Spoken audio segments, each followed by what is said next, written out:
Hello friends, Eli Hibbett here with the Pwn Your Homework Physics Series podcast. If you're looking to prepare, review, or gain an added edge or point of view about topics in physics, then look no further. Tune in each week to unlock your understanding of the physical world surrounding us. And now let's dive right in. Alright, how is everybody feeling today? I'm doing great. Thank you very much for asking. I'm your humble host, Eli Hibbett, here with episode 6 of the Pwn Your Homework Physics Series podcast. And I hope you're fired up. I hope you're passionate. I hope you're in the zone and you're listening to this podcast so that you can stay in the zone. Today, I think we're going to go take a hard left. The last 2 episodes, we were going through a couple of physical topics. And I said last time that we were going to go through powers of 10 in the next episode. But I think that, kind of the nice thing that comes with the podcast format is that you can kind of go wherever you want. And the episodic content is nice because you can go by topics. But, I mean, if we were just going to stick to a very hard type of regime, you could just go to a physics class for that. So, and you should be. This should sort of be a supplement to that. So, don't let me discourage you from doing that. But, so, today I think we're going to talk about 7 tips to pwn your homework if you're having trouble, because I think that doing physics homework is very different than doing other types of homework, and it's just very counterintuitive, not very straightforward. And I don't want to rip on any other topics here, but I've never done anything like it in my life, and I've never been more discouraged than when I've been doing physics homework. So I assume that I am not alone in that. And it seems to be a big kind of stereotype almost about the whole physics science. So I wanted to give you some tips to kind of keep you on board and keep you staying ahead. And with that, I wanted to kind of get the motivational ball rolling here with a quote from one of my favorites, Richard Feynman. And what does he have to say? He says, "Study hard at what interests you the most in the most undisciplined, irreverent, and original manner possible." Was just giving that a few seconds to properly sink in. And so with that, to give us a little bit of forward momentum, let's dive into the first of 7 tips that are going to help you pwn your homework. The first tip that I have on my list here is do not start your homework the night before it's due. I know that if you're in high school physics, they may be assigning homework nightly, but generally in college, and even in my high school physics class, they didn't do that. It was once a week, and it was always due on Monday. And so if you can get ahead, definitely do it. Definitely start early, because you're going to have questions, you're going to get stuck, and you have to find a way out of the mess. Even the problems that you haven't covered yet. Usually they assign on Monday, and there'll be some questions when you look at it, you'll be like, well, we're going to cover that on Friday. Don't wait till Friday. Get started as soon as you can. If your professor or your teacher has office hours or after school, you can catch them. Definitely take advantage of that. And it'll, even if you just read the problems the day they're assigned, and it's kind of starts to sink into your head, that's a big bonus. You can really start to formulate how you're going to approach the problem, even if you sit down a couple days later to officially start it. So that's number 1. Don't start the night before. Start as early as you can. Number 2, play the problem. When you're in physics kind of professionally as a career and you're doing research, the problems aren't always straightforward and you're not really sure where to start. And that's kind of the same in the textbook problems, but in the textbook problems, there is an answer. This is an assigned problem. It's there to teach a very specific concept. And so you have to kind of keep that in mind when you're looking at it. Don't get overwhelmed and don't overthink the problem. Kind of see what they're trying to do and say, okay, they're trying to reinforce X, Y, and Z. And keep that in mind when you're starting, and don't overcomplicate anything like that. It's not magic, and it is in a textbook, which means it is definitely doable. There may be a typo. That happens from time to time. I've found several typos, but it definitely can be done. So play the problem. Keep in mind that it is a constructed problem and not something that isn't understood in any capacity, especially at the undergraduate level. Even though it may seem that way, it may seem impossible, that you may have no no way of solving this problem. It can be done, don't worry. So get started and try to figure it out. So play the problem. Number 3, make friends. Make friends that are in the same terrible boat that you're in. Other people have really good ideas, and you are also going to have really great ideas, but they're not going to be the same ideas. That's the great thing about being a human, is that everyone is a little bit unique, and some things that may be intuitively obvious to you will not be intuitively obvious to your friends, and vice versa. So definitely take advantage of that, and you guys can definitely bond over how torturous the homework is going, even if you don't have anything else in common. And you will, if you learn one thing from those people, it's worth it. I don't want to pat myself on the back too much, but I felt that of my friends in at least first year physics, I tended to be a little bit ahead, but I was definitely not 100%. And the further you go, the further away you're going to be to 100%. So having friends definitely helps to fill in those gaps. And if you can exchange problems and give away your insight to get their insight, it's definitely worth it. So number 3, find friends.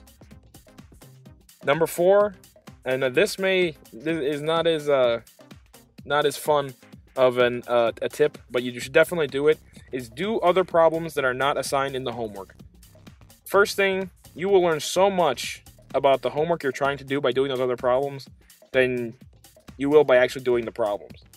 If you get stuck, look at some other problems around it and try to do those problems. It'll fill in gaps that you wouldn't believe. And I know everyone's busy, and I know sometimes it's not fun to do more work, but if you get stuck, start looking around and trying to do different problems, and that may just fill in a couple of the gaps that are in your head. So tip number 4, do other problems. Tip number 5, don't rush. When you get really good at doing physics problems, you'll be able to rush, but at the beginning, don't rush. First off, you are going to make mistakes if you rush. And most physics problems are very delicate, and one little mistake at the beginning is going to become a big problem at the end. And I know that it's not necessarily intuitive, I guess you'd say, but when you're not really invested in it, you have a much tougher time actually doing the work, and so it actually takes you longer. So if you're just trying to rush because you want to go outside, or you want to be done with your homework and move on with your life, if you don't rush and you get invested in it, it'll actually take you less time. And don't hesitate to take just a few minutes to think about the problem before you even start doing anything. Just kind of visualize where you think you're going to start, because that's a big one. And I know you don't want to waste any time, but I used to do that on tests. I wouldn't even pick up my pencil for the first 10 minutes. I would just read the problems and kind of just think, okay, how am I going to attack this? And it actually helps you be more efficient instead of kind of going crazy and just racing through the test. You get a little bit more of a strategy, and you start managing your time better and say, okay, I got to get this done faster because I need to spend more time on this. So definitely don't rush. Take your time. Do it once. Do it right. Number 6, when in doubt, start doing something. I remember, and I'm sure a lot of people have this issue, when you read the problem, you're like, I don't even know where to start. I'm not even sure what this problem is asking, and I don't know where to begin. When you're in that place, start messing around with some numbers, start writing down equations. Even if it's not going to get you to the answer that you're looking for, fill in equations to give you other values, to give you more tools to solve the problem. I was kind of running through this list with my man Dr. Neptune before, and he gave me a really useful quote that says, thinking is done on paper. And that is definitely true. If you just start writing and you start working through some things, you'll get further than you think. So after you think a little bit, if you're getting overwhelmed, stop thinking, start doing.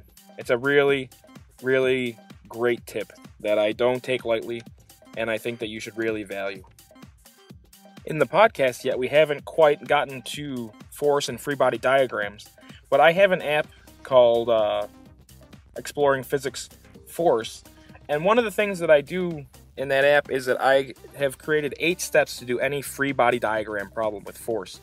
And so there's a picture, and there's numbers 1 through 8, and what you do is you tap through them. And so step 1 is choose a coordinate system and draw it on a sheet of paper. Step 2, choose an object on which forces act in the problem. Be as specific as you can. Step 3, draw the object as a box on the piece of paper. Step 4, label all forces. Step 5, if any of the forces are not parallel to one of the coordinate axes, draw them in parallel as components of the original force. That may be a little bit beyond where we're at yet in the podcast, but let me keep going. Write down Newton's second law, including all forces on the diagram. Step 7, use algebraic manipulation to isolate the unknown variable in your problem. Step 8, box your answer. You're done. And so the idea and the point of that and how this works into tip number 6 is that if you have a step-by-step that you can kind of get through for different types of problems, when you're feeling lost, you can just start going through the steps. And even if you don't have all the information, it's a place to start, and you can then start to fill in the gaps. And I think you'd be surprised how far you can get by just starting to do instead of overthinking things. And the other nice thing about that is that in physics, I mean, there are a lot of other places, but definitely in science and physics, partial credit. So do what you can, because they'll always give you a little bit of partial credit for at least doing some of the problem. And number 7, I'm not sure whether or not this is non-controversial advice, but for the books that you can, I would definitely get the solutions manual. And I wouldn't advertise it. I wouldn't let anybody else know you have it, especially your teachers, because they definitely have the solutions manual. But it is a phenomenal resource, and it'll get you through a bind. And also, kind of going in line with one of the other tips about looking at the other problems, when you're really stuck, it is you start looking at some of the other problems. You say, okay, well, I won't look at the answer for this problem, but I'll look at the answer to this problem. And you start to get a feel for kind of what the question's asking, and it gives you a phenomenal overview. I was talking with, again, Mr. Dr. Neptune, and he refers to it as a necessary evil. If you can, it's better to go to the office hours or talk to your professor, but they're not always available, and so at the end of the day, you got to get the job done. So don't copy the solutions manual. I don't say that even for the plagiarized issue, but you're going to die 1,000 deaths if you just copy the answer. And let me give you a couple examples. First of all, if you got a hold of it, your professor definitely has a copy of the solutions manual. So if you write it down step by step, they're going to look at it and say, oh, this person has no idea. They're just copying word for word. And you're going to get in trouble. The other thing is that you're going to do terrible when it comes test time, because you didn't really learn anything. You just got a good grade on your homework. And so that also creates a real disparity, because now you've gotten like 100 on all your homeworks and you got a 30% on your test. So now the teacher's looking at you and they're saying, okay, like, how is this happening? How are you doing so phenomenal on the homeworks? And so it start raising questions that you don't really want to get into, I guess, ethically. But as in terms of a resource, if you use it the right way, it is great. And you'll actually learn a lot by looking at the answers. So if you can, I definitely think it's a great resource to use, and it'll help you out a lot. One of the things I used to do before tests is I would look through all the solutions to all the problems that weren't assigned. And first off, it gives you a great overview of all the different types of problems that can be asked, and you start kind of thinking outside the box of what you've already learned. But on top of it, a lot of professors also use different problems from the text as test problems. And so you may get a little bit of a jump ahead of everybody else. If you've already seen that problem before, you can do it faster, you can do it better, and you can move along to other questions that you may have more trouble with. So it gives you a little bit of a bonus on tests as well as homework.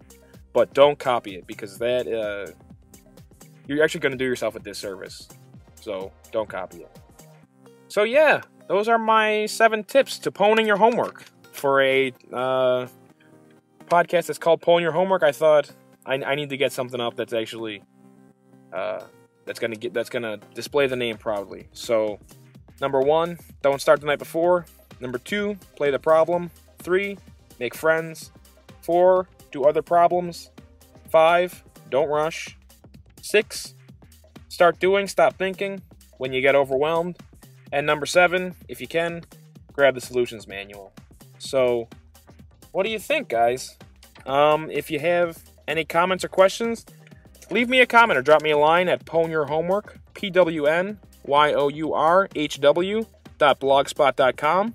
You can always go to 2718productions.com. I have some great resources there. Or if you have a question or comment, tweet me at 2718productions.